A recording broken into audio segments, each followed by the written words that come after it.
Hey, it's Linda from the Hannity Show here. And as you know, Sean and I never promote the stock market or investing in it. But now we've discovered Dr. Richard Smith and his incredible financial software tools. It's trusted by thousands to track over $20 billion of investments. So if you're planning for your retirement and have any money at all invested in the stock market, go to Hannity.com/retirement. All right, loaded up and glad you are with us. Write down our toll-free telephone number. You want to be a part of this extravaganza. It's 800-941-SEAN. If you want to join us, at Sean Hannity on Twitter, Hannity.com for news and information. A lot of the stories we are covering. We got a really big interview today. I really want you to hear this because it really angers me when I hear that we send brave men and women, we send American treasure. We ask them to go fight wars for us. They volunteer to put their lives on hold and put their lives on the line for our freedoms that we take for granted every day. Let's be honest, we don't wake up every day and say, oh, I live in the greatest country God gave man. I'm free. I'm free. We usually wake up and say, oh, crap. I'm tired. I want, where's my Black Rifle coffee? I need to get going. Think of it. Most people, you wake up in the morning, you shovel coffee down your throat. If you're like me and you're trying to lose weight, maybe I have what I've been eating. I have cabbage and one egg. That's been my breakfast for the last 3 months. Yeah, I know. It's pathetic, right? It's totally pathetic. I'm with you. But actually works. So then we get our kids dressed. We get them off to school. We put in our 14-hour workday. And then, moms are finishing work. They take their kids to the whatever activity the kids are activitying that particular day. And then you get them home. And then you get them washed up. And then you get them, you have to slop some dinner together, whatever it happens to be, a little spaghetti tonight. Why are you complaining? I want steak. No, my son, it was like, since Tilly was 12. What do you want? Pasta and butter. I'm like, what? Pasta and butter. And I'm like, no. There's other foods besides pasta and butter. It's like a constant war when my son was young. Now, the interesting thing is he's almost as bad as Linda. By the way, in there, she's worse than a sailor. I'm just warned. We have Operation 300 friends here today. You are worse. I don't than know a what sailor. you mean by that. Okay, count how many F-bombs she drops. First of all, you're gonna fake it. You're gonna be a phony. I will fake it till I make it. Okay, so you're gonna be a phony for the next hour. Be nice. You're gonna be Stop a phony. being mean. You're gonna be a phony for the next hour, and you're not gonna be yourself, and you're not gonna drop an F-bomb every other second. I get through church every Sunday for an hour too. It's amazing. Thank God for small blessings. That's Jesus working his magic. That's right. He works his magic for a whole 60 minutes. That's borderline miraculous. I think that there is a divine intervention if that mouth stays shut and doesn't curse for 1 full hour. I'm shocked. I can't believe it. Tough room today. It's not a tough room. It's a bananas room. Anyway, so we send these guys. How many, hundreds and hundreds, if not thousands of heroes have we met over the years? How many people have I met that had their legs blown off, their arms blown off? How many times have I met the parents that lost, these Gold Star families, they lost their kids? And I'm going to tell you something. The last 2 major wars in this country has now changed my mind on whether we're going to go to war. And we sent 58,000 kids died in Vietnam. 58,000. And then all of a sudden the war gets politicized.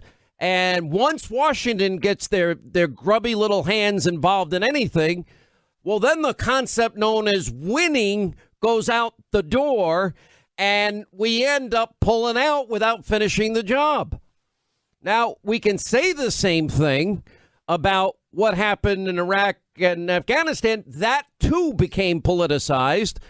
And I'm thinking if I'm one of the 7,500 parents or so that lost kids and the thousands of others that had their sons had their legs blown off or their arms blown off or half their brains spilling out of their head when they got hit with an IED, I'm a little pissed off that we put restraints on men that are supposed to be fighting wars for us and women, and we send them into harm's way, and then we put handcuffs on them, and then we bring them to trial if, in fact, they make a split-second decision that, frankly, nobody in the comfort of their homes right here in the United States is thinking about the dangers that they go through every day.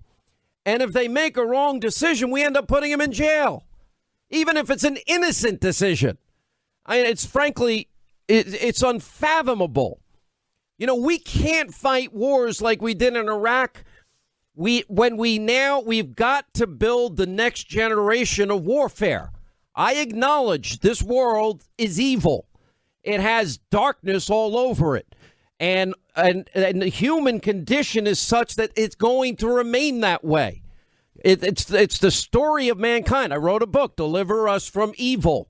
Talked about 100+ million human beings slaughtered in wars by governments, tyranny, fascism, communism, Nazism, the killing fields.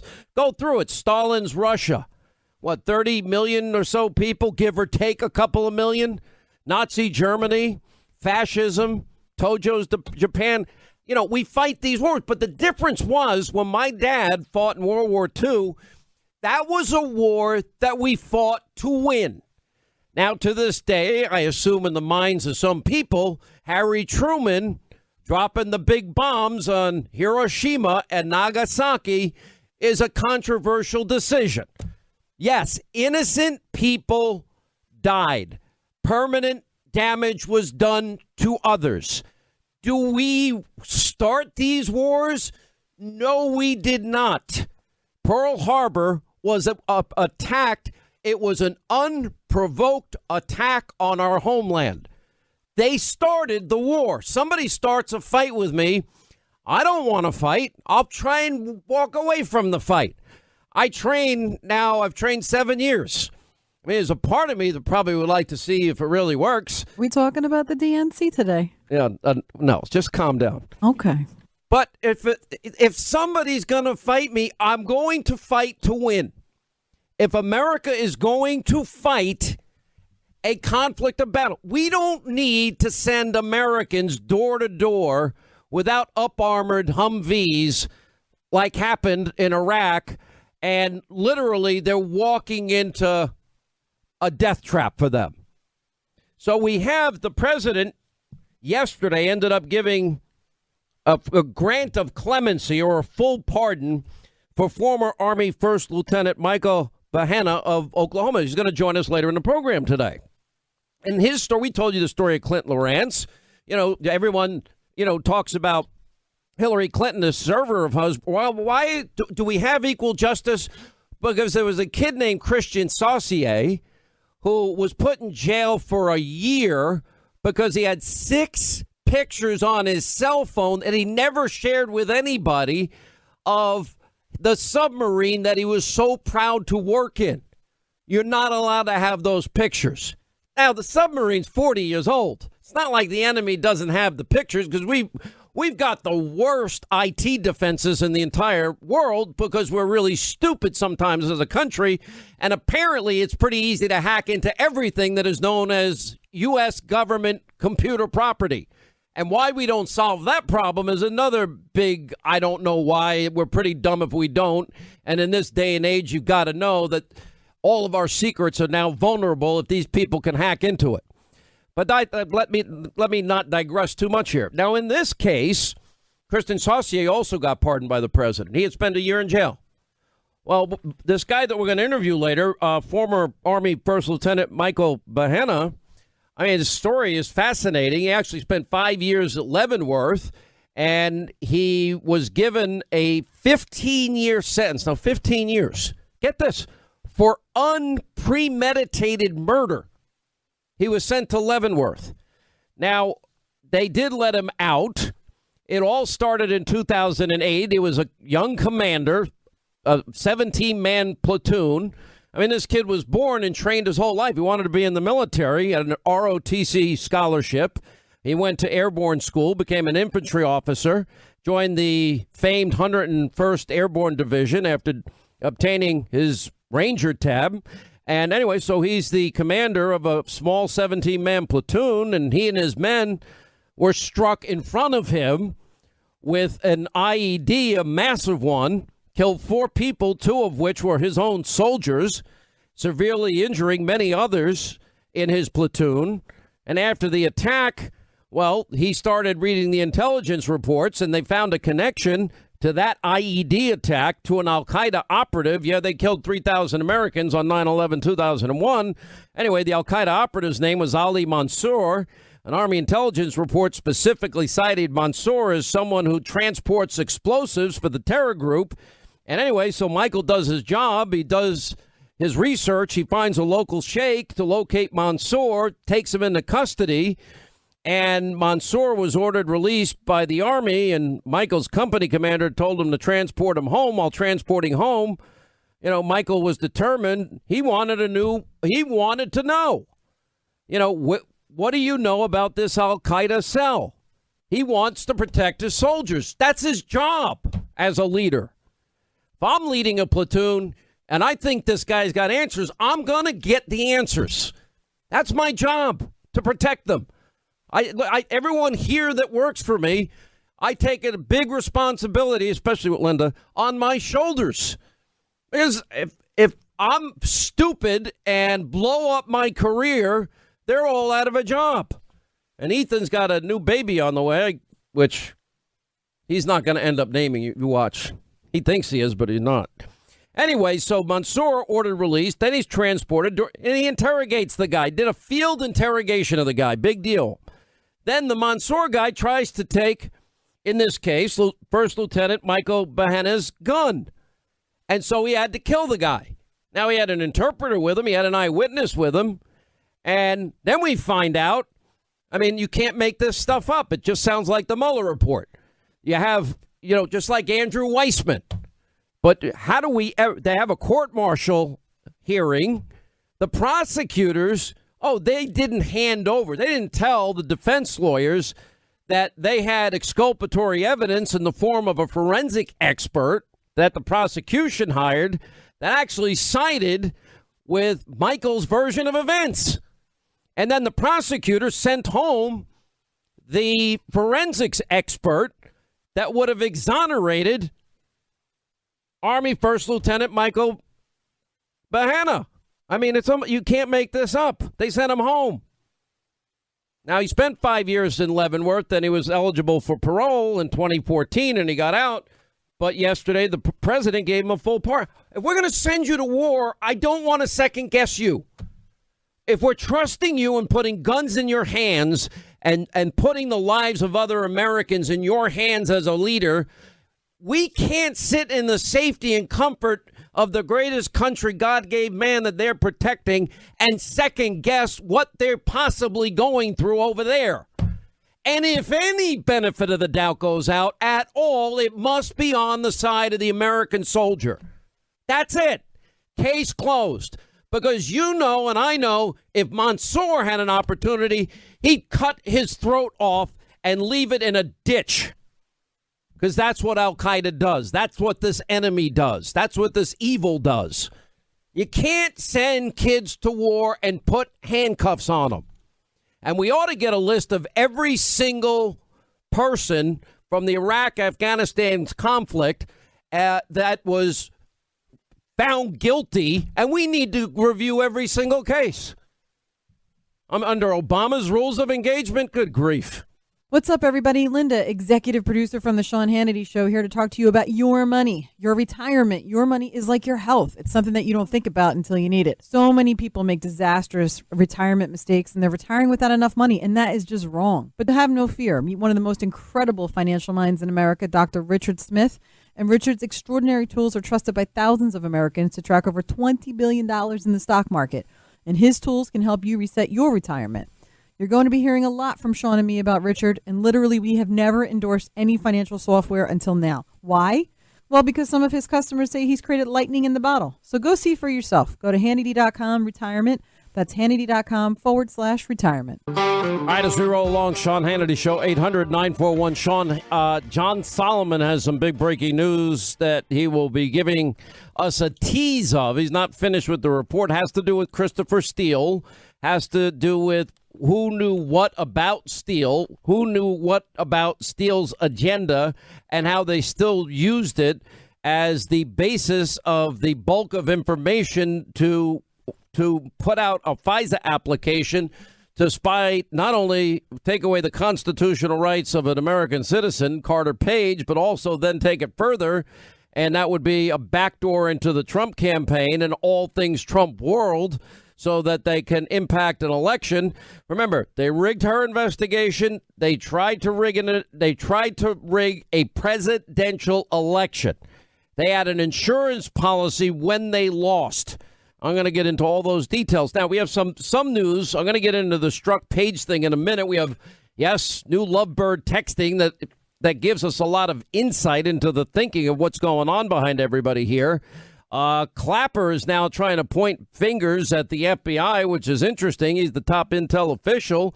He had jurisdiction over all the surveillance activities conducted by the FBI, CIA, NSA, and other agencies, which means this further confirms that, yeah, Clapper lied and Brennan lied. But anyway, he's now saying that in fact, well, it does meet the dictionary definition of spying. You know, now we have not only our intelligence people empowering Stefan Halper to talk to Papadopoulos, Carter Page, Sam Clovis, but now we got the hot blonde bombshell in her 30s that's flirting with Papadopoulos, suggestively offering a quid pro quo. Trade information and I'm yours.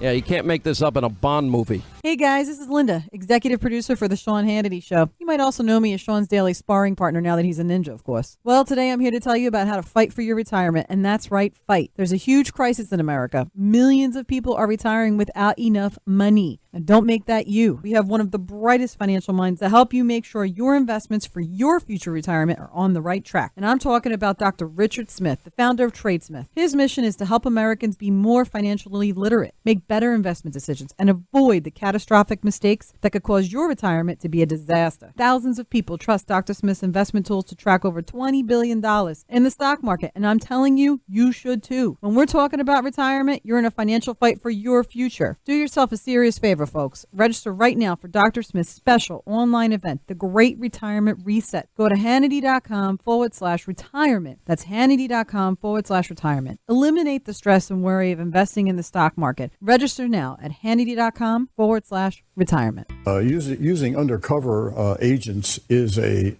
standard and legitimate technique that is widely used in investigations. That technique has been used to thwart a lot of counterterrorism plots in this country. So I'm sure, there are protocols and standards for using an agent, and I'm sure that's the case here. So you're saying this was not done lightly? Well, no, it's never done lightly. Was it spying? Well, I guess it meets the dictionary definition of surveillance or spying, a term I don't particularly like. It's not a term of art used by intelligence people. It has a negative connotation of a rogue operation, out of control, not in compliance with the law, and that's not the case at all. Do you believe, Director Wray, that the FBI and its agents spied into the 2016 presidential campaign operation? Well, again, I want to be careful about how I answer that question here because there is an ongoing Inspector General investigation. I have my own thoughts based on limited information I've seen so far, but I don't think it would be ripe or appropriate for me to share those at this stage. And at this time, do you have any evidence that any illegal surveillance into the campaigns or individuals associated with the campaigns by the FBI occurred? I don't think I personally have any evidence of that sort. Have you initiated any internal reviews of the FBI's action during the 2016 election? Well, Mr. Chairman, there are a couple of things going on. First, there is, of course, the ongoing Inspector General's investigation that's being conducted by the independent Office of Inspector General, and our folks are assisting them with their effort.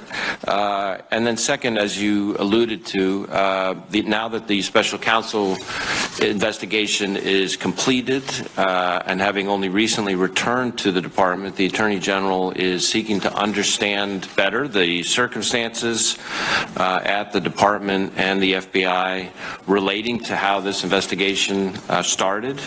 And we're working to help him get that understanding. I think that's part of his job and part of mine. What they failed to say in that same report is that Mifsud was actually related to Italian intelligence services. So you can't, if you're Mueller, you don't get to just report part of what you want in the story. You have to put the entire piece before the American people. He didn't do that, so we're calling him out. This is not how investigations are supposed to be run. When you look into Mifsud closer, Professor Mifsud closer, you realize that he is connected with all kinds of intelligence agencies, including our own FBI. And in that letter, Sean, you'll see there's pictures with FBI agents at the Link campus where Professor Mifsud teaches at. So we asked the question, and I'll just get to I'll sum it up like this.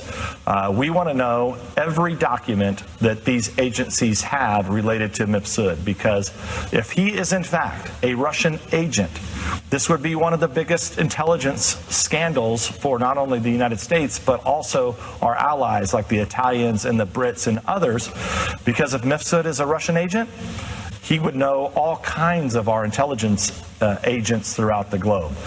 So we ask those questions. We want those documents. We're giving them a week. Do you believe that the FBI had all of these sources out to entrap people from the Trump campaign so that they could claim that there was a conspiracy, that Donald Trump was colluding with the Russians? But in fact, they put all of these sources all across the world to get to members of the Trump campaign, like they reached out to Papadopoulos. Well, remember what I said on your show last year? Yep. I think I actually said, I think I said it first on your show, as I recall. I said, I'm not worried about whether or not they were spying on the Trump campaign. That is fact. What I want to know is how many spies with an S were involved in this. But Mr. Clapper then went on to say that to his knowledge, there was no evidence of collusion between members of the Trump campaign and the Russians. We did not conclude any evidence in our report. And when I say our report, that is the NSA, FBI, and CIA, with my office, the Director of National Intelligence, that had any reflection of collusion between the members of the Trump campaign and the Russians. There was no evidence of that in our report. Was Mr. Clapper wrong when he said that? I think he's right about characterizing the report, which you all have read. We did not include any evidence in our report, and I say our, that's NSA, FBI, and CIA, with my office, the Director of National Intelligence, that had any reflection of collusion between members of the Trump campaign and the Russians. There was no evidence of that included in our report. Have you seen anything, either intelligence briefings, anything to back up any of the accusations that you've made? They have the documentation that they did the hacking. The hacking. On the DNC. Right. And on some of us, that had. But the collusion, though? No, we have not. Do you have evidence that there was in fact collusion between Trump associates and Russia during the campaign? Not at this time. Have you seen anything that suggests any collusion between the Russians and the Trump campaign? Well, there's an awful lot of smoke there, let's put it that way. People that might have said they were involved, to what extent they were involved, to what extent the president might have known about these people or whatever. There's nothing there from that standpoint that we have seen directly linking our president to any of that. Did evidence exist of collusion, coordination, conspiracy between the Trump campaign and Russian state actors at the time you learned of 2016 efforts? I don't know whether or not such collusion, that's your term, such collusion. We can go on forever, which is the point. It is a dead story. Mueller is done. Collusion, Russia, Trump campaign, Russia, collusion is dead. It's fascinating to me that we have evidence of real collusion with Ukraine. They are begging to give it to us. They are openly acknowledging they did collude with the Hillary Clinton on Hillary Clinton's behalf with real evidence known as emails from DNC members asking for dirt on Paul Manafort and Manafort's work from years gone by, not with Russia, but with Ukraine. We have evidence that matters. But the same people that have been saying collusion, they don't ever want to talk about that. Now, they only care about collusion if it's Donald Trump. Now, we've been hearing a lot of, well, there's hundreds of former DOJ prosecutors who say Trump obstructed justice. Not one of them has ever pointed out that if you have a underlying crime where the evidence is overwhelming, incontrovertible, Hillary Clinton had top secret classified emails on that secret server in a mom and pop bathroom shop closet known as Platts Rivers Network. Okay, there is an underlying crime. 18 USC 793. Trying to make it easy for these fake news phonies that only selectively care about collusion, but only if it's Trump, not if it's Hillary and the DNC. Similarly, they say obstruction. Okay, then Hillary, why did Hillary? Let's just ask a logical question. Why, if you have a subpoena of your emails, do you delete 33,000 of them? Why do you acid wash your hard drive with something none of us had ever heard of before, but the world knows now, called Bleach Bit? You mean like with a cloth? No, not with a cloth, with Bleach Bit, to eliminate any evidence or possibility you can ever forensically retrieve those emails that you deleted that had been subpoenaed. Why do you think an aide was sent out with a hammer to bust up BlackBerries and iPhones and remove the SIM cards? The only Hillary phones that were given to the FBI had no SIM cards. Where's the memory on the phone? The memory's on the SIM card. Of course it didn't have anything on there. Now, what is that called? Obstruction of justice. Not one of the hundreds of prosecutors that think that Trump obstructed justice, they're all liberal, ever said a word about Hillary and her conduct and her treatment of those emails. That's called intent. The intent was destroy the evidence. The crime was violating the Espionage Act. They don't care. Just like all of a sudden, Obama's second term, they all want a wall. They're willing to fund a wall. They're sounding like Donald Trump just a few years ago. We need a wall because drugs and cartels and gang members and human traffickers are at our border. Now it's immoral to build a wall because only Donald Trump wants to build a wall. We don't want to give Donald Trump a win. We do. So it's not the issue. Just like all the I believers. Where are the I believers? I'm looking for that group of I believers. I believe. They all believed. We hadn't heard from Professor Ford. We haven't heard from Julie Swetnick at the time. Julie Swetnick made the allegation that almost every other weekend, then high school student Brett Kavanaugh and his buddies, they had these parties almost every other weekend, and they'd spike the punch, and they would incapacitate all these young teenage girls every other weekend, and then the boys would line up in the hall and wait their turn to gang rape these young teenage girls every other weekend. Then she gave a response, a story, and she said, well, I never saw him spike the punch bowl, but he was near the punch bowl at a party once. I saw him there.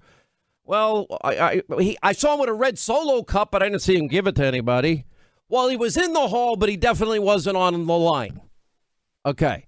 They believed in that case. They believed everybody. Now we've got two credible women. Gayle King did two amazing interviews that say the lieutenant governor, Democrat. Wait a minute. Oh, it just dawned on me. Maybe that's why there's no believers, no I believers, because it's a Democrat. I thought they cared about the issue because the two women that were interviewed by Gayle King said that the lieutenant governor of the Commonwealth of Virginia raped them and committed violent sexual assault. And both of them have witnesses that they told at the time that it happened. Now, where are all the I believers? They're missing in action. You see where we're going with this? This is selective political moral outrage. It is a show. It is not about real principled views on the assault against women.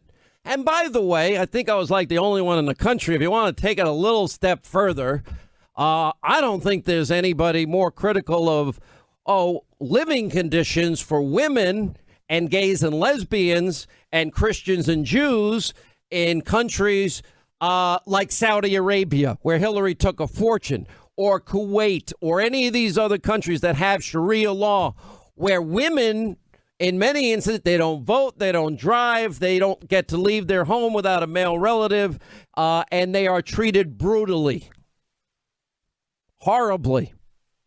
And gays and lesbians are thrown off roofs or stoned to death for being who they are. And then we've got, you can't build a temple. Trust me, in many of these countries. You can't build a Christian house of worship. If you do, you're dead. It's not going to work that way. There, no freedom of any. Would you take money from those countries? I don't. I wouldn't take a penny. One of the best things about Trump making this country energy independent, on top of we now can bring Russia to its knees. Bring the hostile regime of Russia, the hostile actor Putin. We all agree it's true. You want to get to Putin? Outproduce him with oil and gas. That is the backbone of his economy. We will drive Russia financially right into the ground. But then the new Green Deal, of course, would stop oil and gas production and take away the combustion engine. And, if you want to go to Europe, no airplane. So you're going to have to take a little sailboat. If it's not a windy day, good luck. Might take longer than you think. And I don't know how you're going to get to Australia, Asia, or anywhere else. I could see Linda in a sailboat. All right, I'm leaving. It was bad enough she left 39 hours before we did to go to Vietnam and arrived 1 hour before we did because she was too stubborn to take my plan and not take the plan that took you on 42 airplanes that you had to transfer on. Every time you transfer a plane, maybe you saved $10, but you lost it back in terms of your life. I'm never going to live that down. No, you never are. That was the dumbest single decision. No, boss. The problem was that it happens to me both ways. Boss, I know how to do this. Let me do it my way. Hey, I carried all the gear. That was your problem. I'm aware it was my problem. Thank you. Yeah, exactly. Director Wray, that the FBI and its agents spied into the 2016 presidential campaign operation? Well, again, I want to be careful about how I answer that question here because there is an ongoing Inspector General investigation. I have my own thoughts based on limited information I've seen so far, but I don't think it would be ripe or appropriate for me to share those at this stage. And at this time, do you have any evidence that any illegal surveillance into the campaigns or individuals associated with the campaigns by the FBI occurred? I don't think I personally have any evidence of that sort. Mr. Papadopoulos got this offer of cooperation from the Russians, in a sense. The FBI set about trying to figure out what he knew, and they wanted to do it secretly. So they arranged a meeting in London with an informant, a professor named Stefan Halper, and a woman named Azra Turk, who was a government investigator that the FBI had sent to London to work with the informant. And is it clear why the decision was made by the FBI to send this particular investigator to London? This person would play the role of Stefan Halper's research assistant, and I thought the FBI believes she would make a good fit. I think part of the rationale was also to have an American investigator there who could provide some oversight and make sure this operation stayed on the rails. But at this moment, nobody's provided any evidence that the FBI actually committed wrongdoing. They were simply being aggressive when it came to what they say is a lawfully predicated investigation, though an extraordinary one. All right, hour 2, Sean Hannity Show. Write down our toll-free number. It's 800-941-SEAN. You want to be a part of the program. That is Adam Goldman. He was the New York Times reporter that talked about there is real spying, was real spying on the Trump campaign, as we now get more of the details as it relates to the setup of Papadopoulos. You have this young, 30, flirtatious, blonde bombshell now added to the mix. Her name is Azra Turk. We now know an FBI agent. And he goes on to say that the article on spying shows what the FBI was doing was lawful, not nefarious. I don't necessarily agree with that conclusion at all. And the other questions surrounding how many people were spied on, how many spies were involved. And as George Papadopoulos said on this program, he does not believe that this was the FBI at all. He says that was the one thing that the New York Times, he believes, got wrong in a big way. And he says he meets this woman. She reached out to him, and all of a sudden she's making it known that she's available and being very flirtatious. If he would just give a little bit of information, which he didn't even have. Anyway, John Solomon is on this and much more today. We have some other breaking news as it relates to the deep state. Even though Mueller is over, well, now part 2, Act 2, begins. James Clapper even acknowledging what the FBI did meets the dictionary definition of spying. Finally, Mitch McConnell says what we've been saying, case is closed on the Trump-Russia investigation. The FBI director calls Barr's FISA abuse investigation appropriate, but on the other hand, doesn't see much of anything done wrong by the FBI. It's sort of like hear no evil, see no evil, whatever. John Solomon is going to be breaking, I believe, a big story tonight on Hannity. Do you want to give us a heads up of that before we get into this? Sure, yeah. So, Sean, we're going to have a new revelation of just how much the United States government knew about Christopher Steele's political motivations and a specific political deadline he had called the election to get this information out. There are new documents that are surfacing, documents that were kept from Congress for much of the last 3 years that will be breaking tonight, and it will give us some brand new insight into who knew that Christopher Steele was really politically motivated, who was he telling, and what was his deadline and his actual mission from his client. What was his client's mission?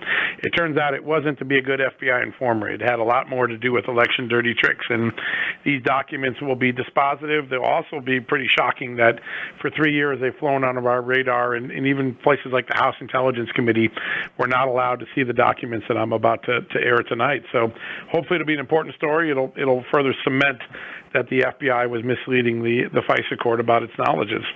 The thing that nobody's really seemingly understanding in the media mob is that it's been self-evident what happened here from day one, that this plan to exonerate Hillary without even a real investigation because she was the favored candidate, that is illegal, and the people involved in that were obstructing real justice themselves by doing as much. Then, of course, we have all this talk about Mueller testifying. I'm like, okay, Mueller testified. When did you know there was no collusion?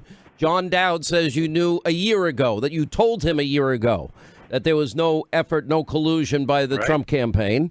I'd like to know how, your mandate was so broad you can get into taxi medallions, loan applications, FARA violations, and taxes, but you can't get into the dirty Russian dossier that even the New York Times is suggesting is Russian disinformation that was paid for to influence the 2016 campaign. How did you avoid that topic altogether? Yeah.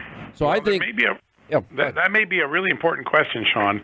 It could be that Mueller determined very quickly that the dossier was bad information, or that the government as a whole had already concluded that, which would mean the origins of the Mueller investigation were tainted, right? It meant that he was investigating something the government had already concluded was a false allegation. I think if he does testify on May 15th, the Republicans will be able to draw out a large part of their story about what they've always feared about the dossier, about when the Russia collusion angle was completely debunked or set aside as fiction. And I think that the Dems may have more to lose in this testimony than they're appreciating right now. Well, I mean, let's get to the bottom line here. Explain the avalanche of information. And first, do you agree with me, because everything I'm saying is predicated on Barr's testimony last week, that he's finished with the Mueller report? It's over. He's not going to change his mind. So anything we hear from this point forward is basically noise about the Mueller report. Do you agree with that? It is. It's just a sideshow to distract us from Act Two, as I've said on your show at night, Sean. I think this is a stage show. And in the old days, when they had summer theater, when they would change the set, they didn't want people to pay attention on stage. They'd send a minstrel and a mime out to entertain the crowd and keep you distracted. What's going on with all of this stuff in Congress and Mueller and Barr is really a sideshow, because on the main stage, we are transitioning from Russia collusion, which turned out to be a fiction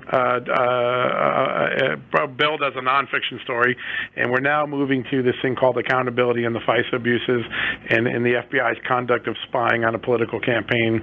That is going to be the story that everyone will be paying attention to this summer and fall. I think you're right, and there's this avalanche of information that is coming. All right, so, what we have here now, though, is we're getting a little bit closer into the Obama administration. How high up do you think this is now beginning to go? I mean, the closed-door testimony has been very revealing, because Strzok and Page, they're saying a lot of interesting things, not the least of which is this goes right into the office of the Attorney General at the time. That would be Loretta Lynch, and she was making all the decisions. They're also confirming that after the 9-month investigation by the FBI before the appointment of Mueller, there was no there, and they didn't have any evidence of so-called Trump-Russia collusion, which backs up the Mueller report. And they're also now beginning to turn on each other, it seems, a circular firing squad among those in the deep state that have abused power.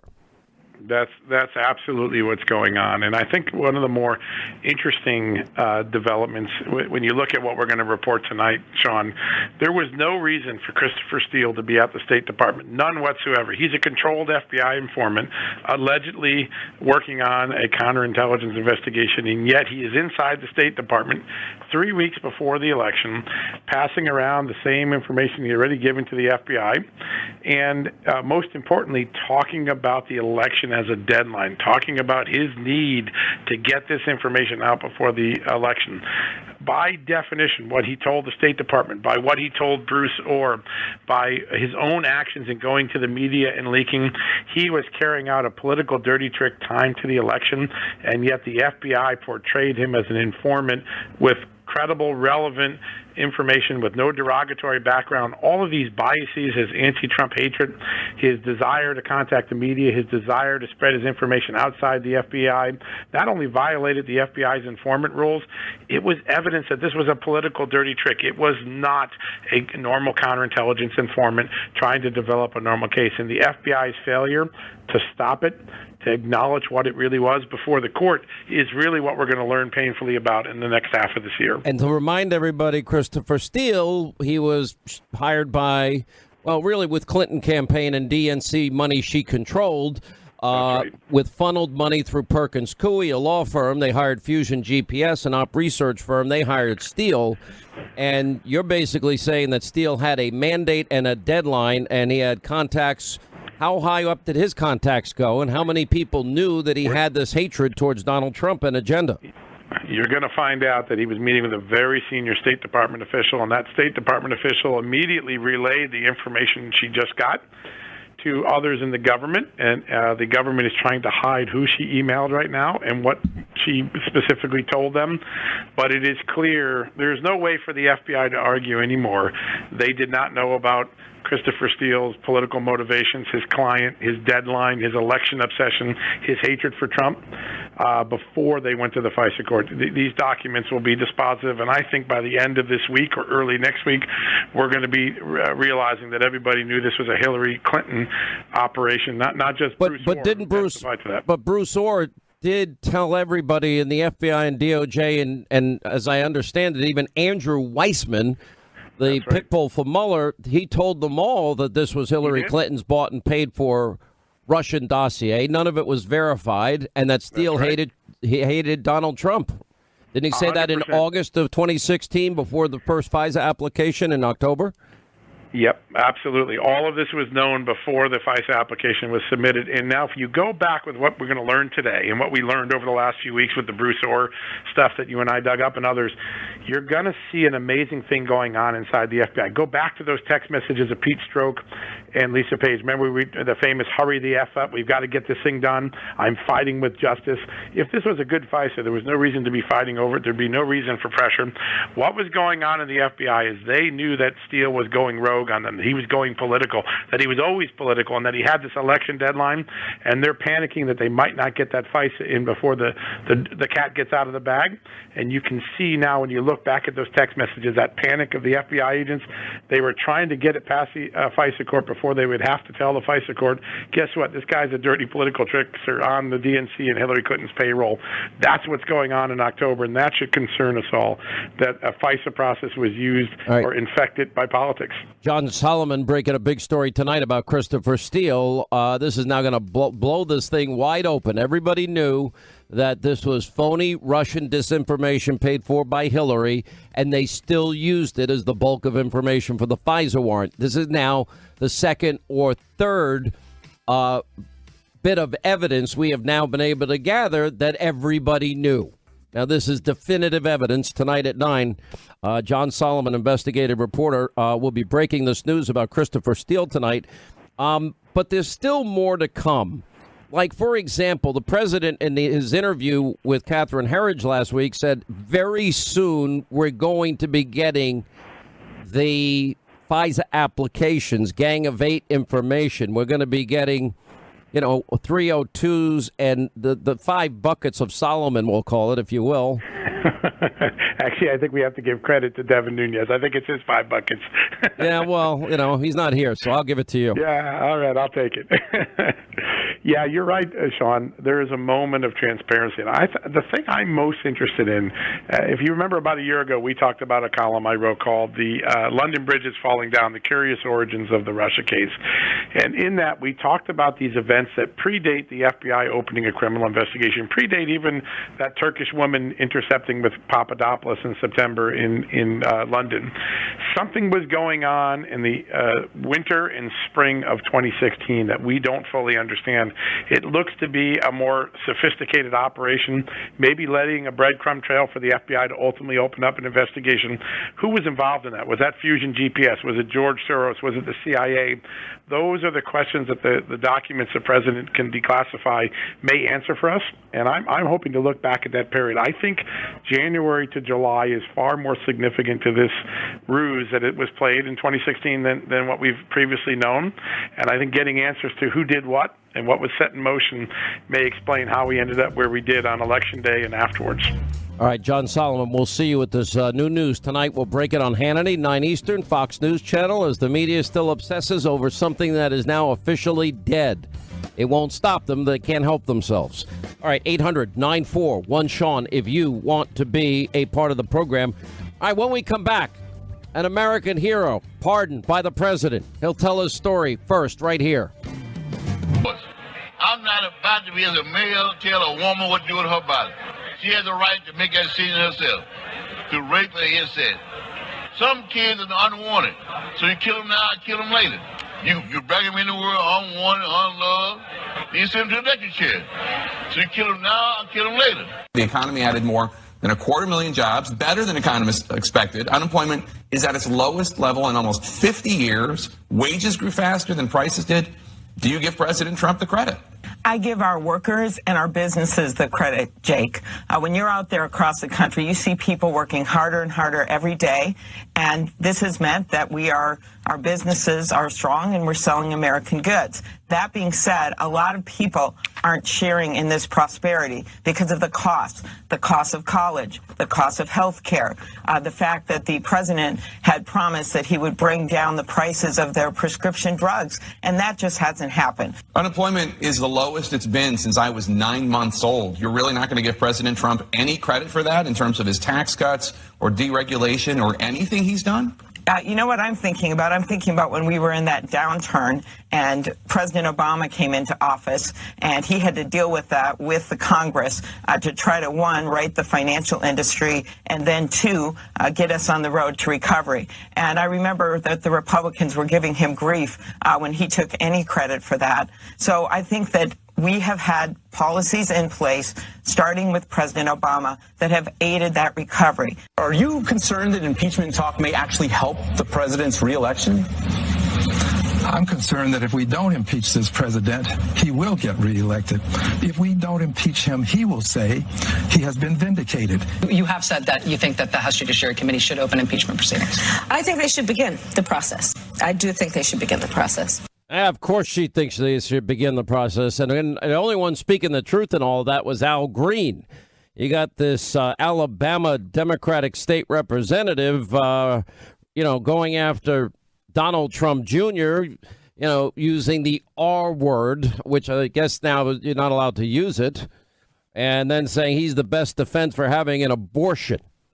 It doesn't get, but Al Green saying something that's true. Oh, we better impeach him because otherwise he's going to get reelected. An acknowledgement that, yeah, he's going to get reelected. But this is all part of the media madness in this country. I think, as I said yesterday, it's worse than it was on election night 2016 and the mass psychosis that then followed. And the hatred and the rage is, they all thought Mueller, which is now officially dead. There's no more Mueller talk that is of any significance or meaning whatsoever. All it is now is noise. And Gerald Nadler trying to put on a show and moving towards some type of contempt effort against the Attorney General because he wants to change a rule that's been established for 206 years. They're afraid to, I guess, interview Barr by themselves. They want their lawyers to do it. Well, that has not happened in the 206-year history of the House Judiciary Committee, of which he is now the chairman. Not once. So Barr is saying, well, I'm glad. Of course, Congress has the right to oversight, but oversight by the people that were elected that are accountable to their constituents, not strangers because we're too weak to do the job. It doesn't work that way. Unelected, unaccountable bureaucrats, to cover for you? 800-941-SEAN, toll-free telephone number. We're joined by Kayleigh McEnany, National Press Secretary for Trump 2020, and Jeff Lord. He has a new book coming out called The Swamp Wars, Donald Trump and the New American Populism and the Old versus the Old Order. Well, that's not, I think a lot of the hatred of Trump, Jeff, and welcome back both of you, is it's all rooted in the fact that he's not them. He's never going to be them. If he cured cancer, gave every American $5 million, co-opted even the new Green Deal agenda, dropped another $150 billion on the tarmacs of the mullahs in Iran, they'd still hate him. Yeah, they would, Sean. And, I think one of the things that really drives this is that he could have been one of them had he chosen to be so. I mean, this is a guy who went to an Ivy League school there at the University of Pennsylvania, and he's made himself into a billionaire. How easy would it have been for Donald Trump to be one of them? He not only doesn't want to be one of them, he just rejects them out of hand, and they hate him for it. They just cannot abide him. Well, you were one of the few of us that saw it coming. I'm beginning now to think, Kayleigh McEnany, that it was so bad post-2016. Remember, the exit poll showed that Donald Trump didn't win a state. And just like 2004, it showed John Kerry was going to be the next president. And I don't think this president in particular polls very well, just by virtue of the fact, I think a lot of people are like, we're not, you don't ask me your nosy questions who I'm voting for. It's none of your business. And frankly, if anyone asked me, I probably would have said Hillary. I never get asked. I've never been interviewed after I vote. But the point of it is their reaction from that day forward, once the night started to roll in and Donald Trump became clear he's the next president of the United States, there's this collective meltdown because nobody saw it coming, number one. And now the Mueller report, it seems that in spite of everything we have pointed out for the last 2 years, they weren't paying attention and they believed their own lies about Russia collusion. And now they can't handle the results of that investigation. Exactly. And they can't handle the thought of the president winning re-election and them once again never seeing it coming. You know, you point out a key fact here. I talked to a pollster and they said, look, double digits. When I went out and polled the hidden Trump voter, tried to find that voter that told the pollster they were voting Clinton but really voted Trump, he found them and to a double-digit tune. So that's why every exit poll was wrong. You know, Jeff and I were both on CNN set that night. I remember the Hillary folks rejoicing with all the exit polls, showed Trump losing in virtually every state, like you noted. But how'd that work out for them? Jeff and I. By the way, when did they stop going to you guys for commentary, and when did the depression begin to set in? Yep, exactly. No, I was on every single solitary network. I don't work election nights. I don't waste my time for the 5 seconds they'll put me on Fox. So I stay home, and you know I'm looking up Cuyahoga County and Hamilton County and Southwest Florida, the Panhandle, and Broward and Palm Beach counties to see if there's any cheating going on, and that's how I like to spend my election nights. One of the stories I tell is that the Saturday before Halloween in 2016, I put my then 97-year-old mom in the car to go out in the countryside and get pumpkins, and I noticed there were Trump signs everywhere, hundreds of them. I started counting. There was one Hillary sign. I get to CNN on the following Monday. I tell that story on the air, and they're all looking at me like I'm a loon. And they're saying, Jeff, the polling data. I mean, I tried to tell them there was something going on here. This is coming. It's, I'm just not seeing it, therefore, in the middle of Pennsylvania. And they just, wouldn't believe it. Well, there was a funny thing because Joe Biden, I know he went to gave a union speech, and he acknowledges that if he can't win Pennsylvania, he's not going to win. Here's the problem. The economy in Pennsylvania is so strong right now that they're actually going inside of prisons, asking the prisoners, when are you getting out? Because we want to hire you. That's a big problem. We now have 1.7 million more jobs available than we have people on unemployment. I mean, when I drive around this area, all I see are, not all, but I certainly see more and more, plenty of now hiring signs. They're all over the place. Sure, exactly. And I think that's the point. I think, how do you win in that economy with that economy so strong, that anybody that wants a job is working? That's why we have record low unemployment, a 50-year record low unemployment numbers in the country. Now, what they can't figure out is, well, it happened when Reagan was president. Now it's happening again when Trump is president. It's the same policies that they put in place, eliminating the bureaucracy, cutting back needless and burdensome regulation, and lowering taxes and incentivizing investment. It's not that hard, Kaylee. That's exactly right. Free market policies work. We have the hottest economy on record, say maybe 1980, which was probably right there with us. So you're exactly right. In Pennsylvania, you point out lowest unemployment rate on record. And I can tell you this, the Democrats aren't going to win by going around and putting forth these policies like Joe Biden saying China's not a threat, when meanwhile, President Trump rightfully points out we lost 60,000 factories when China entered the WTO. It's an extraordinary number that even the Washington Post fact checkers, who we know are always off base, rated as true. So you're not going to win going around underestimating the threats we face from China against the hottest economy on record brought about by free market policies. So now we've got an issue that everybody pretty much in the media, there's a very small group of us that saw an entirely different set of facts emerging the last 2 years. And that is, a rigged investigation into Hillary Clinton's email server, real obstruction of justice.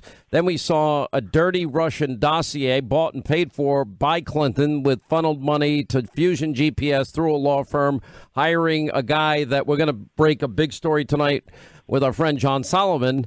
about how everybody knew what Christopher Steele's agenda was, and they still used his dirty dossier, which the New York Times is even suggesting could be Russian disinformation from the get-go. How does Mueller justify not going into that issue? But that became then the basis of these 4 FISA warrant applications. The original in October of 2016 to spy on the Trump campaign. Now we've got Stefan Halper spying on the Trump campaign. And now we've got the added component of some, a hot spy coming on to George Papadopoulos, flirting with him in an attempt. How many spies were there? How many attempts to spy on the Trump campaign were there? And who ordered it? And why wasn't any of that looked into by Mueller? I mean, that's absolutely right. And Sean, the thing that I think is so notable here is all these people that you have had on your show for the last 2 years have very patiently and relentlessly spent time unraveling the facts. Meanwhile, the mainstream media has gone out of its way to ignore the facts and bet the ranch on some collusion fantasy that just simply never happened. I mean, it is the most massive piece of journalism malpractice that I think we've ever seen in American history. That is a big story in and of itself right there. Oh, I think it is, too. And it's, do they care about the truth? No. Now, has anybody in the media apologized? No, they just doubled down on stupid. And I think if it was bad, their reaction to the 2016 election results, it's even worse to the Mueller report that they put so much faith, hope, and trust in didn't come out the way they wanted, Kaylee. And I just think at the end of the day, they're never going to change. There's never any hope for them. They are agenda driven at the highest level possible. That's exactly right, and they commit journalistic malpractice regularly. Look, you've reported on these huge scandals that have happened. This investigation started on a fraudulent document funded by Democrats. There's not been a single prosecution, by the way, but last week you have the New York Times finally confirming, hey, there were human sources on Papadopoulos, more than what we knew. How many networks picked up that coverage? How many newspapers ran with that coverage?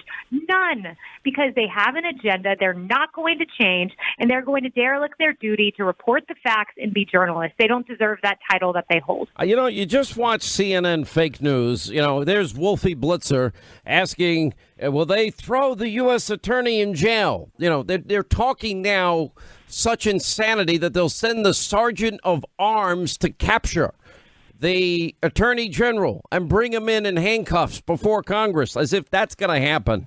I mean, this is how insane. Then you've got NBC, this guy, what's his name? The guy before Rachel Maddow. Somebody Hayes. I don't know this guy's name. Chris Hayes. So he actually has a theory about a conspiracy where millions and millions of business owners were secretly plotting to damage Obama's economy.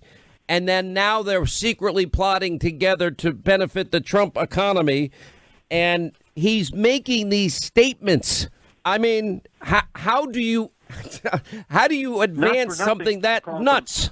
Not for nothing do you call them conspiracy TV. I mean, it is just stunning to watch. I thought to myself, the real invisible headline here is Hannity was right, but we don't want to say it. Yeah, no, listen, I'm sure that the hell will freeze over first. Jeff Lord, thanks for being with us. Right. Kaylee McEnany, thank you. When we come back, the president has granted clemency, a full pardon for former Army First Lieutenant Michael B. Hanna of Oklahoma. He'll join us in his first interview, and he had been sentenced to 25 years in prison for, quote, unpremeditated murder in a combat zone. President did the right thing. When you get to the details of this case, that's coming up next as we continue. Coming up next, our final news roundup and information overload hour. It's hard to put in words. It's tough, seeing Fort Leavenworth for the first time, when I got locked up, sent to Leavenworth, it was 1 or 2 o'clock in the morning, so I didn't get to see what the post looked like, and the only thing I've seen for the past 5 years is concrete and a little bit of grass, fence, and razor wire. And so this morning, when they put me on the van and took me to meet up with you guys, that emotion it's hard to describe. It's hard to put into words, but it was a good feeling, and then it's a day that I won't forget. What you heard there was former Army First Lieutenant Michael Bahena and him discussing, after spending 5 years in prison, talking about his release. Earlier yesterday, the president has granted, quote, today, President Donald J. Trump, this was yesterday, signed an executive grant of clemency, parentheses, full pardon, for former Army First Lieutenant Michael Bahena of Oklahoma. Now, in 2009, a military court had sentenced Mr. Bahena to 25 years in prison for unpremeditated murder in a combat zone. And after judgment, however, the U.S. Army's highest appellate court noted concern about how the trial court had handled Mr. Bahena's claim of self-defense. Additionally, the Army Clemency and Parole Board reduced his sentence to 15 years and paroled him as soon as he was eligible in 2014 after 5 years served of his sentence. Upon his release, well, dozens of Patriot Guard motorcycle riders met Mr. Bahena to escort him back to his home in Oklahoma. And his case has attracted broad support from the military, Oklahoma elected officials, and the public. You have 37 generals, admirals, along with the former Inspector General of the Department of Defense, signing a brief in support of Mr. Bahena's self-defense claim. Numerous members of the Oklahoma congressional delegation, Oklahoma's then governor, Mary Fallin at the time, current Oklahoma Attorney General Mike Hunter also expressed support. And while serving his sentence, Mr. Bahena was a model prisoner. In light of these facts, he is entirely deserving of the executive clemency, but I'm not sure. And he joins us right now, I think his first interview since yesterday. Former Army First Lieutenant Michael Bahena, his mother Vicky is with us, and also we're joined by the executive director of the Oklahoma Innocence Project, John Richter, is with us. Thank you all for being here. We appreciate your time. Well, first, thank you for serving your country. I get very troubled, Lieutenant, when I hear that we're second guessing brave men in battlefield conditions having to make split-second decisions, and then you're getting second-guessed. And I certainly did not like the rules of engagement under the last administration of Barack Obama. Absolutely. And what I tell people is don't judge somebody, especially in a combat zone, if you've never been there. You have no idea what it's like. And so there are people out there that are going to judge, and that's unfortunate. What did it feel like yesterday when the president, I understand, called you personally to deliver the news that you would be pardoned? I'll tell you what, it was totally unexpected. I was talking on the phone with my dad, and I get a call on the other line, and I didn't recognize the number. I just figured it was a solicitor trying to call, and so I didn't answer it. Well, they left a message after I got off the phone with my dad. I listened to the message, and the woman said, "Lieutenant Bahena, this is Molly from President Trump's office. He would like to talk to you, and if you would, please give a call back when you get a chance." That might be a message you saved for a few years, right? Well, I still have it in my phone, and I plan on hanging on to it. Yeah, I think I might hang on to that, maybe make a recording of it. Let's go back to what happened here. This is April 2008. You were a young commander, right? You had a 17-man platoon, as I understand it? Yeah, 18-man platoon. Okay, and you guys were struck, your men were struck by a massive IED. You lost 2 of your soldiers, is that true? And others were severely injured? Well, there were 4 people killed that day. 2 of them were my soldiers, yes, and several wounded. And after the attack, you were reading the intelligence reports, which you drew a connection, which is your job, between the IED and an al-Qaeda operative named Ali Mansour. Is that true? That's true, yes. And then an Army intelligence report specifically cited Mansour as someone who transports explosives to kill Americans for the terror group, correct? Absolutely, yes. Okay, so now take us from that moment while you were transporting, you actually were able to get this guy, correct? You took him into custody. Yes. All right. Now you're taking him home, and bring us into the interrogation of this guy and what happened in that interrogation room. So the interrogation was done on my behalf because he was released. And I know some people are going to say, well, why was he released? He was released because at the time you had to have 2 intelligence reports on a detainee in order to keep that detainee for further questioning and possible further detention. Well, the Army had said they only had 1 report, which there were more, but there's other things that were in play in order for Mansour to get released. Anyway, so I end up wanting to question him, of course, to get more intel out of him, because information and intel is what runs a counterinsurgency, which is what we were fighting at the time. And so fast forward to me taking Mansour out to the culvert to question him. I told him I wanted some specific information, which was I wanted to know the others that were in play.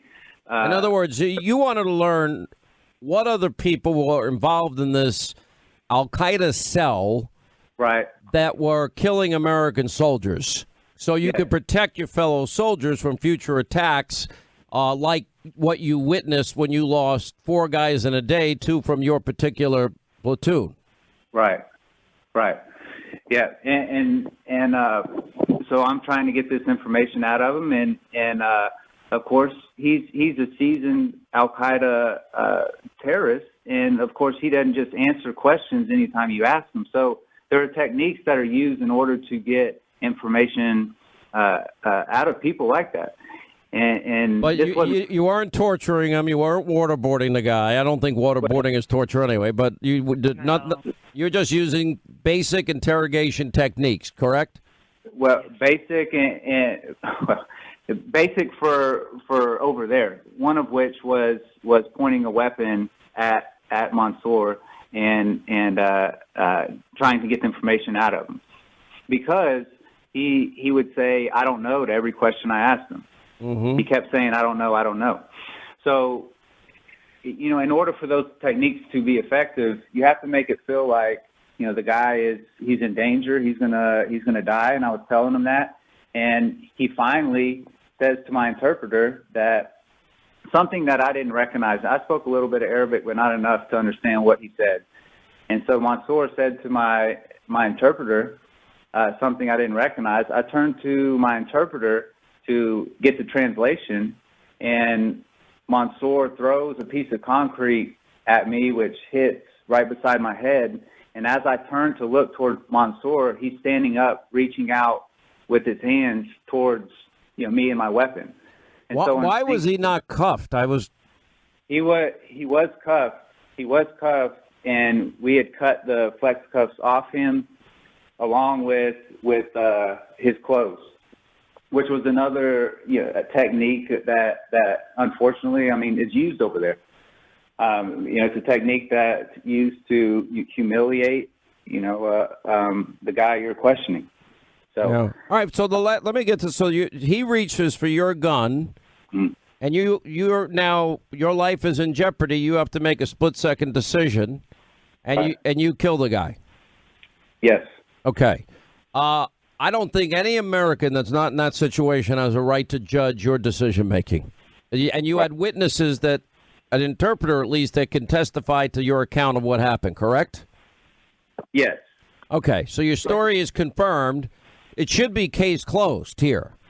And then we find out later that the court-martial, that prosecutors didn't notify your defense attorneys that a forensic expert for the prosecution sided with your version of events surrounding the shooting. They held back that exculpatory information? That's correct. Yes. And can I just put, this is Vicki, if I can just put a fine point on that, the case during the court-martial, the government never introduced the forensic evidence.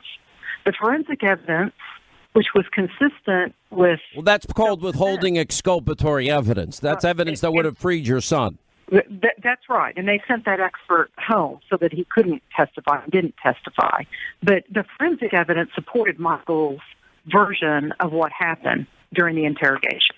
Unbelievable story. All right, quick break. We'll have more with former Army First Lieutenant Michael Bahana and his mother, and also John Richter is with us as well, as the president yesterday signing an executive grant of clemency, a full pardon for the issues we've just been talking about. We'll have more on the other side. He'll also join us on TV tonight on Hannity, 9 Eastern on the Fox News Channel. All right, as we continue with former Army First Lieutenant Michael Bahana and his mom, Vicky Bahana, and John Richter are with us, as they have now the president yesterday granting. Now, let me bring in John Richter. You know, John, I do like the Innocence Project, and Barry Scheck has actually convinced me, unless there's a video of a murder and somebody getting the death penalty, we've made so many stupid mistakes, and some political and some over-aggressive prosecutors.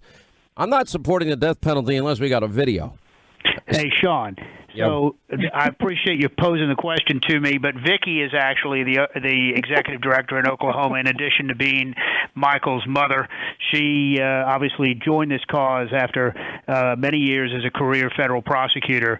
I've had the honor of representing Michael through this pardon process and serving as his lawyer in this pardon process.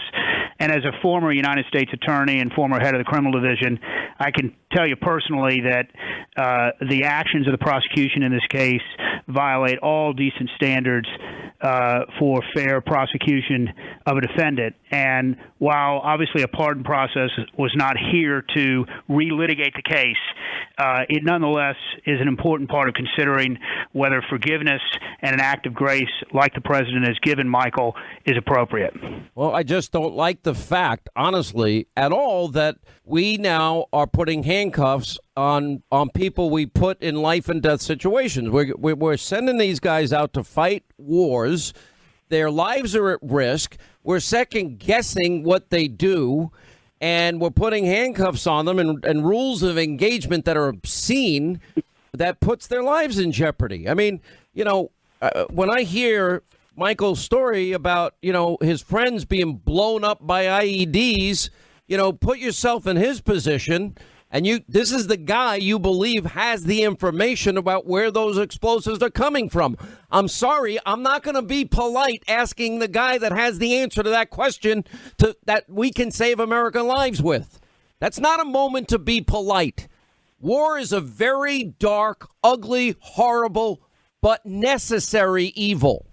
And our guys are the good guys. You know, Al-Qaeda killed 3,000 Americans in 2001. I mean, this really pisses me off, because we're doing this not just to you, Michael. We're doing it to too many people. There's a long laundry list of guys that are in prison for instances like yours. And I don't think it's fair. If we're going to ask you to go fight, bleed, die, risk your life, and many don't come home, or many don't come home with legs and arms, I think we ought to be able to put enough faith, hope, and trust that you're going to make the right decision and not second guess you. Right. Sorry, I got a little worked up. Well, we appreciate the passion, Sean. Let me ask you, Mom, it's got to be hell when your son is in Leavenworth for 5 years.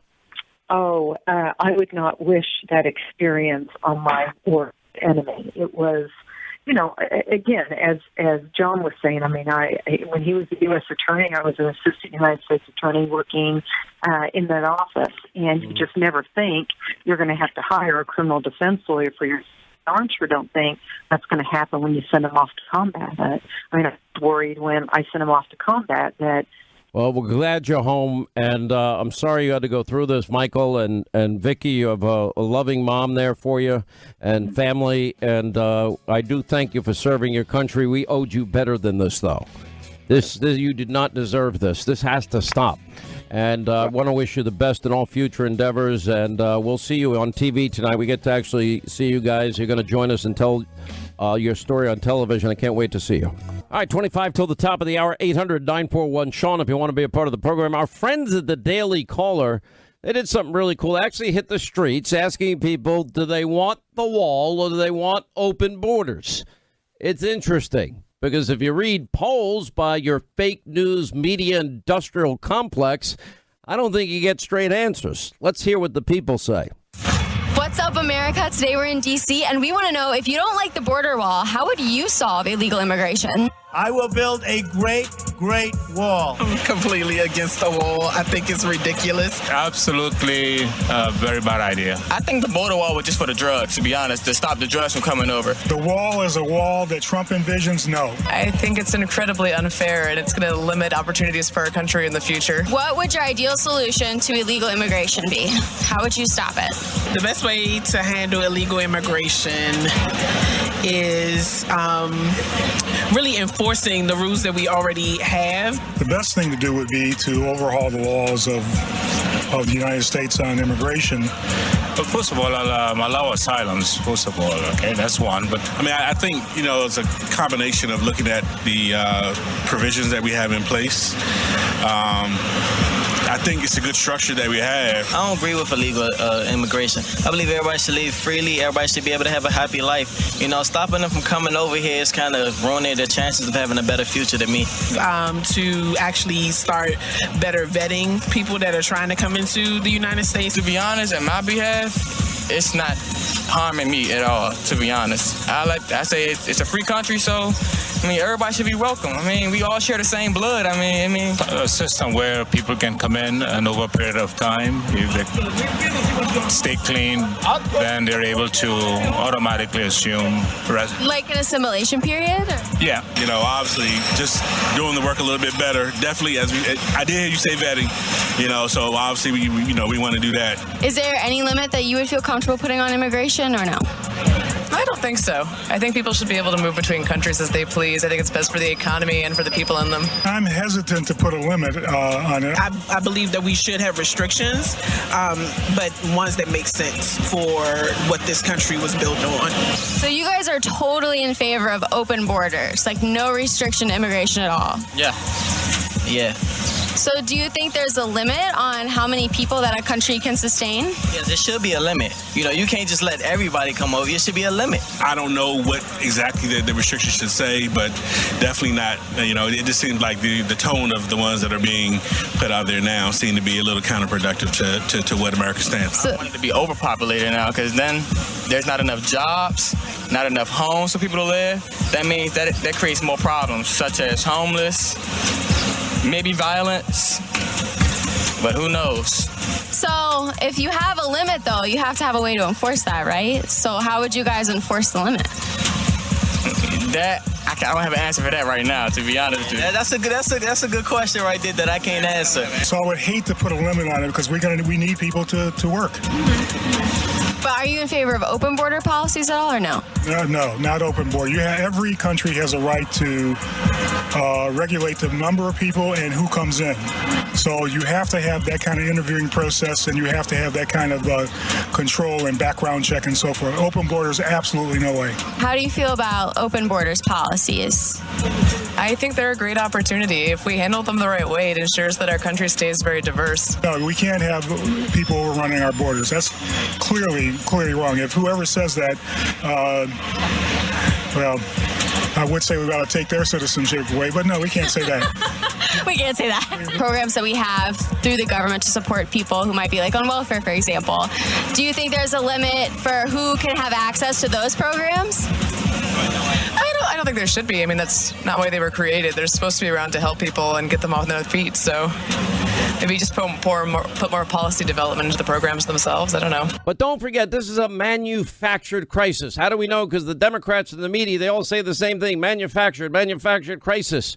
And, of course, walls are immoral. Only when it's Donald Trump that wants to put them up, not when Barack Obama wants to put them up. The big scam of the whole address was that there's a crisis. There's not a crisis. Folks, the president has manufactured one heck of a political crisis for himself. Donald Trump is manufacturing a national security crisis. You will hear them say is that this is a manufactured crisis. It's not a national security crisis. It remains a Seinfeld shutdown. Seinfeld all about nothing. What happens when there is a real crisis, when there is a real emergency? Does he take to the airwaves? Do we give him the airwaves? Do we believe him? Some question if there is a crisis at all, as the president has claimed. There is not a crisis at the border. It's a manufactured crisis for the president to get a political win. Crisis can have, as we see now, a very elastic definition. He's determined to convince you there is a crisis at the border, even though an intelligence official tells CNN, quote, no one is saying this is a crisis except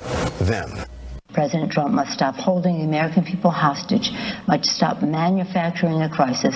This president just used the backdrop of the Oval Office to manufacture a crisis. This is a manufactured crisis. No crisis exists, and anyone making the argument is most likely guilty of fear-mongering and willfully misleading the American people. Locals will tell him on the border, even conservatives, is that there isn't a national security crisis. The notion that we have a crisis there, a security crisis, is absolute nonsense. All right, let's hit our busy telephones. I mean, you can't make this stuff up. It's like they're one.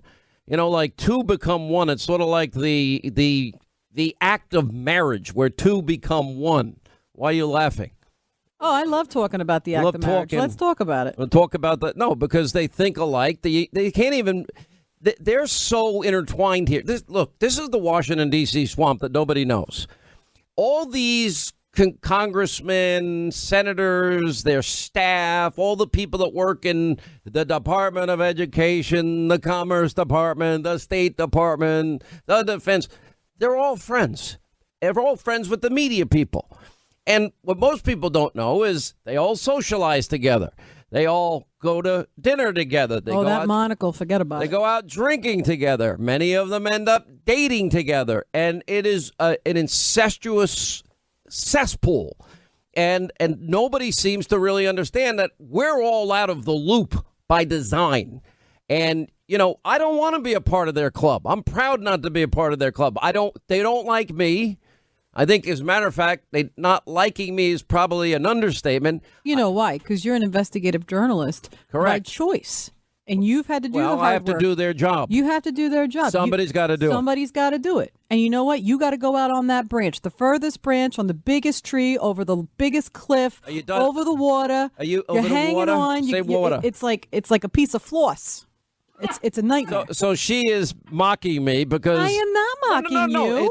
You absolutely are, because that is my line where I say, look, I don't care. First of all, I elaborated. Can I finish? Actually think mine is better, finish? but you know. Okay, so when we vet Obama and Frank Marshall Davis and Alinsky and Acorn and you community give questions organizing, to Stephanopoulos. Okay, and give questions to Stephanopoulos because he didn't do his job. He's like, I don't know who Ayers and Dorn are. Oh, let me write that down. Let me write that that's down. Very interesting. I said, you want more questions? I got a lot You more. had an Alec Baldwin moment. Yeah, exactly. That's interesting. It's very interesting. Very interesting. Interesting. Very interesting. Can we talk about something fun for a minute? Call me. No. Why want to talk about something fun? Because then I go out on a limb. Just one thing. Go out on a limb, and it's true. Just like with investigating, 99.9%. Every newsroom in the country got it wrong. And the dopey talk show host, the one that was right on Richard Jewell, the guy that was right on what would happen in Florida, the guy that saw what happened in Baltimore and Ferguson and Cambridge Police and UVA and soon Duke the Lacrosse, Covington kids. The Covington kids and Smollett case. Yeah, we're the ones that don't rush to judgment. We get it right. They all rush. I can't wait. Lynn Wood, who now represents Nicholas Sand, he's filed 3. Oh, there's going to be hundreds of lawsuits. A thing of beauty. It reads like a beautiful play. And the latest lawsuit against NBC for $275 million. The first one was against the Washington Post, $250. Fake news CNN, $275 million. And then, and he does all the math. This company makes X numbers a dollar profit. This is just a small percentage. And of let's not forget, Sean, these are grown. What are we forgetting? These are grown men and women on networks threatening a teenager, saying, "I wish I could beat him up. I wish I could punch him. I wish I could kick his ass." Well, they're about to get their asses kicked, That's and they're right. going to get verbally punched in the head, and they're going to open up their checkbook. Yes, they are. And Lynn Wood, they're going to be begging Lynn Wood to not go to court, to settle out of court, and they're going to be writing massive sums of money. Now, you know who's going to be really rich in this? Nicholas Sandmann. He's going to be a rich kid. And he wasn't trying. He did the right thing. Amazingly, when you get to the truth, they never picked up a phone. They didn't talk to a single person.